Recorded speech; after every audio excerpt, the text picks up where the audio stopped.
everyone, welcome back to my YouTube channel. Hope you all are studying well.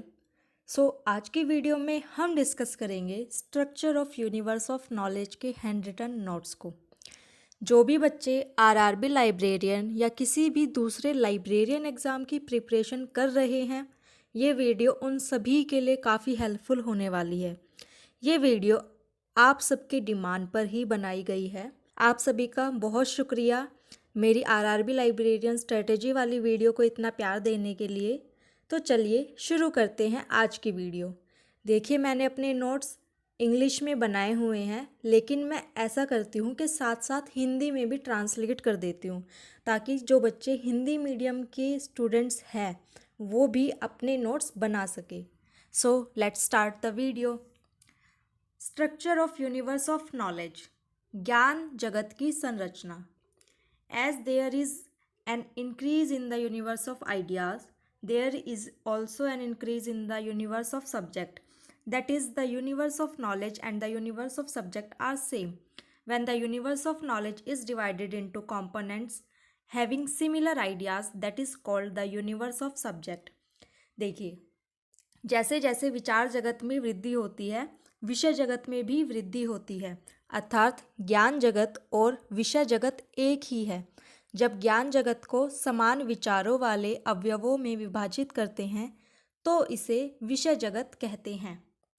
The structure of the universe of knowledge is divided in 3 parts. विषय जगत की संरचना को मुख्यतः 3 भागों में बांटा गया है: डिकोटोमी, डिकैकोटोमी, पॉलीकोटोमी। द्विविभाजन, 10 विभाजन, बहुविभाजन। सबसे पहले हम बात करेंगे डिकोटोमी में। Dichotomy refers to a division into 2. This is also referred to as binary classification. In this system of divisions the subject are divided into 2 broad categories. Each broad category are again divided into 2 subject categories and so on. Biology to zoology and botany again to botany in flowering plant and non-flowering plant. इसे देखिए, dichotomy का अर्थ 2 में विभाजन करना होता है। इसे binary classification भी कहा जाता है। विभाजन की इस प्रणाली में विषयों को 2 व्यापक श्रेणियों में विभाजित किया जाता है। प्रत्येक व्यापक श्रेणी को फिर से 2 विषय श्रेणियों में विभाजित किया जाता है और इसी प्रकार इनका क्रम चलता रहता है। बायोलॉजी को जूलॉजी में और बॉटनी में, फिर से बॉटनी को flowering plant and non flowering plant में डिवाइड कर दिया जाता है। Scale of being is related to dichotomy. Scale of being किससे संबंधित है? द्विविभाजन से। Tree of Porphyry is a semantic representation of dichotomy. Porphyry का वृक्ष एक योजनाबद्ध प्रतिनिधित्व है द्विविभाजन का। ठीक है। Immanuel Kant gave a dichotomous picture of the entire universe of subject.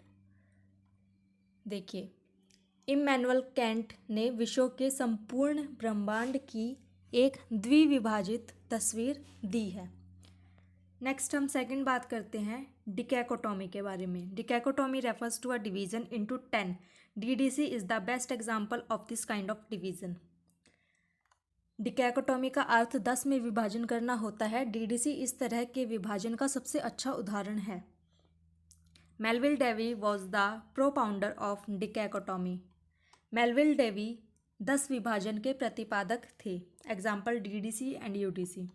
Third है पॉलीकोटोमी। पॉलीकोटोमी refers to a division into many. In 1891 CA, Cutter in his expensive classification introduced polycotomy. पॉलीकोटोमी का अर्थ अनेक में विभाजन करना होता है। 1891 में CA कटर ने अपने एक्सपेंसिव क्लासिफिकेशन में बहुविभाजन की शुरुआत की। CA Cutter was the propounder of polychotomy. 5 predicable entry of Porphyry of library classification. Library classification के 5 विधेय और पोर्फिरी का वृक्ष। From the ancient age, every single person wants to clarify the whole creation of the world.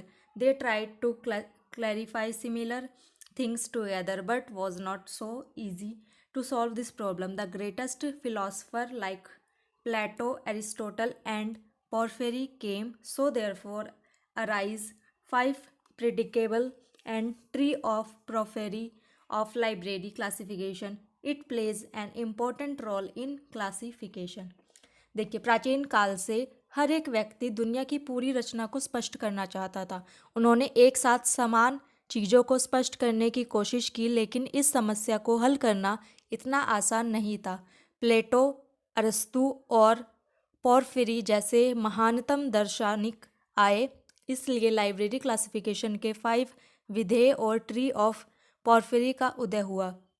यह वर्गीकरण में एक महत्वपूर्ण भूमिका निभाता है। 5 predicable of library classification, a series of logical term and notations, first explained by Porphyry, the well-known philosopher of the 3rd century. Library classification के 5 विधेय, लॉजिकल टर्म्स एंड नोटेशंस की एक श्रृंखला सबसे पहले पोर्फिरी द्वारा व्याख्या की गई, जो 3रे शताब्दी के जाने माने दार्शनिक है। The classes of 5 predicables usually recognized by logicians are genes, species, difference, property, accident. आमतौर पर तर्कशास्त्रियों द्वारा पहचाने जाने वाले 5 विधेय के वर्ग है: जाति, प्रजाति, अंतर, संपत्ति, दुर्घटना। हमारा structure of universe of knowledge का टॉपिक ख़त्म होता है। आप कमेंट सेक्शन में अपना फीडबैक ज़रूर दें कि ये वीडियो आपके लिए हेल्पफुल है या मैं और किस तरह से इसे और बेहतर कर सकती हूँ। अगर आपको वीडियो पसंद आई हो तो वीडियो को लाइक और शेयर करें, ताकि मैं भी मोटिवेटेड रहूँ और ऐसे ही आरआरबी लाइब्रेरियन में आने वाले हर एक टॉपिक के नोट्स आपको फ्री ऑफ कॉस्ट प्रोवाइड कर सकूं। टिल देन अपना ख्याल रखिए, स्वस्थ रहिए। See you in the next video. Bye bye.